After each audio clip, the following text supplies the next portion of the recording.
ඔයත් ඔයාගේ බිස්නස් එකට කෑෂ් ඔන් ඩෙලිවරි එහෙම යූස් කරනවා මේ වැරද්ද කරන්න එපා.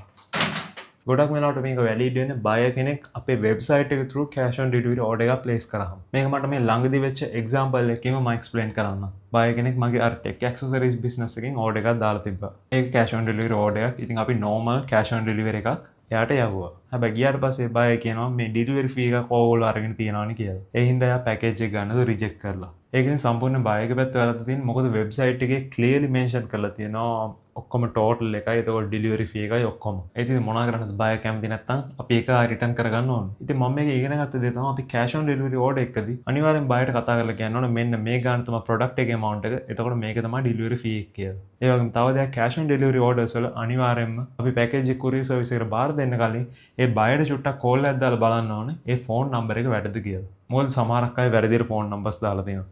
ඒ වගේම සමහරක් ඒවල WhatsApp විතරයි වැඩ කරන්නේ. අන්න එහෙම වුණාම ඉතින් බයෝ කන්ටැක්ට් කරගන්න බැරුව පැකේජ් එක රිටර්න් වෙනවා. ඉතින් ඔයාලා යූස් කරන්නේ Shopify වෙබ්සයිට් එක නම් ඒකට cash on delivery වගේ payment methods add කරගන්න විදිහ දැනගන්න ඕන නම් මගේ වීඩියෝ සීරීස් එකේ payment gateways කියන වීඩියෝ එක බලන්න මම ඒකේ සම්පූර්ණ explain කරලා තියෙනවා අපි කොහොමද ඒක add කරන්න කියලා. ඉතින් ඔයාලගේ experience මොනවද cash on delivery එකත් එක්ක? comment එකක් දාන්න මොකද ඒක අපි හැමෝටම වැදගත් වෙයි.